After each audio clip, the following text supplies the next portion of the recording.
മനോരമയുടെ ഒരു ഉടായ്പ് ബിൽഡപ്പ് നോക്കണേ. ആരാകും ന്യൂസ് മേക്കർ എന്നിട്ട് 4 പേരുടെ ചിത്രങ്ങൾ കൊടുത്തിരിക്കുകയാണ്. വി.ഡി. സതീശനുണ്ട്, ബിനോയ് വിശ്വ ഉണ്ട്, സൽമാൻ നിസാർ എന്ന രഞ്ജി താരമുണ്ട്, ഒപ്പം തന്നെ ശ്വേതാ മേനോൻ. എന്നിട്ട് ആരാകും ന്യൂസ് മേക്കർ എന്ന് നാട്ടുകാരോട് ചോദിക്കുകയാണ്. കഴിഞ്ഞ ഏതാനും വർഷമെടുത്ത് പരിശോധിച്ചാൽ നാട്ടുകാർക്ക് മുഴുവൻ അറിയാം. രാവിലെയും വൈകുന്നേരം എല്ലാം മനോരമയുടെ ന്യൂസ് മേക്കർ അല്ലെങ്കിൽ മനോരമയ്ക്ക് വേണ്ടി ന്യൂസ് മേക്ക് ചെയ്തുകൊണ്ടിരിക്കുന്ന ആൾ അല്ലെങ്കിൽ മനോരമ ഉണ്ടാക്കുന്ന ന്യൂസിനെ കൂടുതൽ മേക്കിംഗ് ഉണ്ടാക്കി വിടുന്ന ആള് വി.ഡി. സതീശനാണെന്നുള്ള കാര്യം. സതീശന്റെ മാസപ്പടിയും വാങ്ങിച്ച് പോക്കറ്റിലിട്ടിട്ട് ഇത് ആരെ പറ്റിക്കാനാണ് ഈ പരിപാടിയായിട്ട് ഇറങ്ങിയിരിക്കുന്നത്. എല്ലാ ദിവസവും രാവിലെ സർക്കാരിനെതിരെ മനോരമ അച്ചടിച്ച് വിടുന്ന പച്ച നുണകൾ, ആ നുണകളെ മനോരമ ചാനലിന് വേണ്ടി ദൃശ്യവൽക്കരിക്കാനുള്ള അവതാരകനായിട്ടാണ് സതീശനെ അവതരിപ്പിച്ചിരിക്കുന്നത്. മനോരമ എന്ത് പറയുന്നു അത് അതേപടി കക്കുക, ഛർദിക്കുന്ന വ്യക്തിയാണ് സതീശൻ. മനോരമയില്ലേ അന്ന് സതീശ് അവസാനിക്കും. അങ്ങനെയുള്ള വ്യക്തിയുടെ പടം വെച്ചിട്ട് ഇത് ആരെ ബോധ്യപ്പെടുത്താനാണ് ന്യൂസ് മേക്കർ അവാർഡ് ആർക്കെന്ന് ചോദിക്കുന്നത്.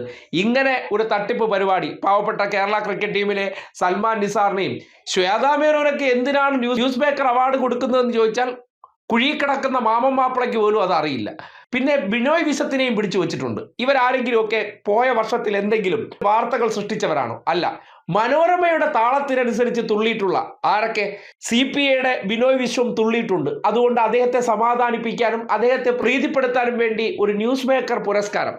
ഒറ്റ കാര്യമേ ഉള്ളൂ, മനോരമ ഉണ്ടാക്കുന്ന ന്യൂസ് മേക്കിങ്ങുകൾ, ഏത് നുണ മേക്കിങ്ങുകളെ അതേപടി ജനങ്ങളുടെ ഇടയിൽ വീഡിയോ ആയിട്ട് പ്രചരിപ്പിക്കുന്ന സതീശനല്ലാതെ മറ്റാർക്കും ആ പുരസ്കാരത്തിന് അർഹനല്ല. ആ പുരസ്കാരം ഒരുപക്ഷെ ആരെങ്കിലും മേടിക്കുന്നുണ്ടെങ്കിൽ അത് അപമാനം കൂടിയാണ്.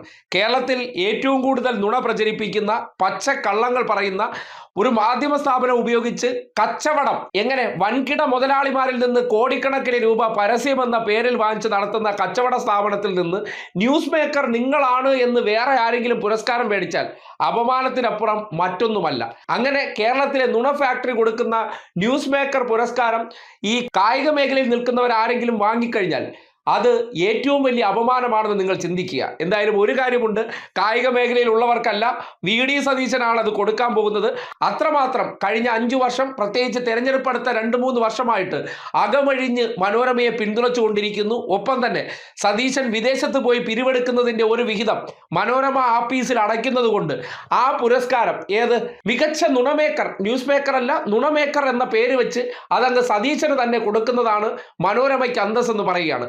നുണ സൃഷ്ടിക്കുന്നവരും നുണ പറയുന്നവരും തമ്മിലുള്ള ഒരു പുരസ്കാര കച്ചവടമാകുമ്പോൾ നാട്ടുകാരെ സംബന്ധിക്കുന്നിടത്തോളം അതൊരു സർവ്വസാധാരണമായി അങ്ങ് മാറിക്കോളും.